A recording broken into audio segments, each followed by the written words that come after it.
Hello दोस्तों, नमस्कार, आदाब, सत श्री अकाल सभी को। जीएस यूनिकॉर्न में आपका हार्दिक स्वागत और अभिनंदन करते हैं। हम बात करेंगे एनआईए डिलीट में सुप्रीम कोर्ट के ट्रांसफ़र पिटीशन के लेके सुनवाई। आपने देखा होगा कल एक छोटा वीडियो भी हमने इसको क्लिप निकाल के डाला था सुप्रीम कोर्ट का। उसमें हमारी जो सीनियर जो एडवोकेट आती है उन्होंने अपनी बातों को रखती हैं, जैसे भी उसके सुनवाई के लिए रखते हैं कि भाई ये रिव्यू पिटीशन का क्या, ट्रांसफ़र पिटीशन का क्या है। तो उसमें उन्होंने देखा, उसके बाद उन्होंने अगली डेट दे दिया है कि अगली डेट में आपको इसको सारी चीज़ें करनी है। तो आप हमारे जो वकील थे उन्होंने धन्यवाद कहा, मैं उनको थैंक यू कहा, बाकी ज़्यादा कुछ उसमें हुआ नहीं है। आप देखेंगे तो diary number 16788/2024 Adarsh Kumar Srivastava versus state of Uttar Pradesh, यही केस था। और आप देखेंगे सीरियल नंबर, और आज ये सीरियल नंबर आपको नंबर उसमें लंच के बाद एक केस लगा था जस्टिस अभय कुमार ओका और जस्टिस अगस्तीन जॉर्ज उसकी बेंच में।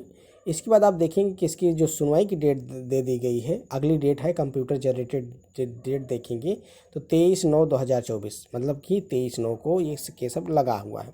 तो कहीं ना कहीं ये केस में टाइम भी मिल चुका है, और केस के साथ टाइम मिलने के साथ साथ अब सारे भी जो ये ट्रांसफ़र पिटीशन के जितने भी एनआईए के कैंडिडेट हैं उनको मौका मिल गया है कि जो रिव्यू पिटीशन पे ज़्यादा से ज़्यादा अब फोकस कर सकते हैं। कहने का मतलब है, नहीं दो केस एक साथ चलते हैं तो फीस और सारी चीज़ों को लेकर बड़ी टेंशन हो जाती है। तो अब मेन मुद्दा बन गया है रिव्यू पिटीशन को। आप देखेंगे 23/9/2024 को कंप्यूटर जनरेटेड डेट है।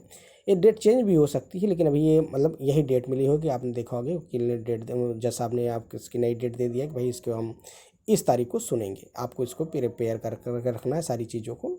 और जितने भी इसमें रिस्पोंडेंट है या जितने भी पिटिशनर हैं सबको नोटिस भेज दिया गया है। 212 करीब पिटिशनर हैं, उनको सारे का सभी को नोटिस हो चुका है। और अगली सुनवाई आपको बता दें कि 23/9/2024 को होनी है। तो ये हमारे लिए, सबके लिए, एनआईए डिलीट के लिए फ़ायदा ही है। इसलिए फ़ायदा है क्योंकि अब रिव्यू पिटीशन का जो मेन फोकस है उसके लिए सबको समय मिल गया है। जितने भी, चाहे उत्तराखंड की टीम हो, उत्तर प्रदेश की, बिहार की, पश्चिम बंगाल, कहीं की भी टीम है, सबको टाइम मिल गया है कि रिव्यू पिटीशन में ज़्यादा से ज़्यादा कोशिश, ज़्यादा से ज़्यादा अपना फोकस कर पाएँ। नहीं दो केस पे फोकस करना, फिर उसके फीस को सबकी चीज़ के लिए देखना बड़ी दिक्कत हो जाती है। और सभी को अब मौका भी मिल चुका है, तो इसीलिए सबसे के लिए बेटर भी है और सभी के लिए खुशी की बात है। आप देखेंगे तो ये 212 पिटिशनर हैं, हमको देखेंगे तो आप इसमें लिस्ट में चलिए, हम आपको ले चलते हैं। देखेंगे तो लगभग 212 ही पिटिशनर हैं।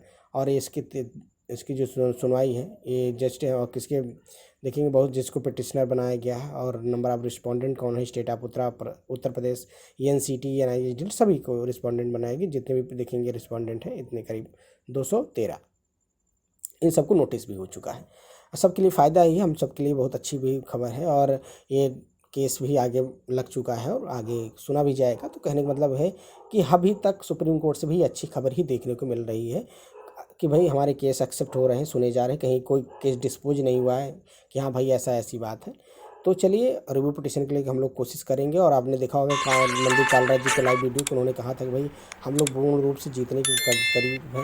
30% हम लोग केस एकदम फाइनल हो चुका है, 70% अपनी बातों को जज के सामने रखना है। खबर है कि वीडियो पसंद है, चैनल को लाइक करें, ज़्यादा से ज़्यादा शेयर करें। ठीक है, नए वीडियो के साथ।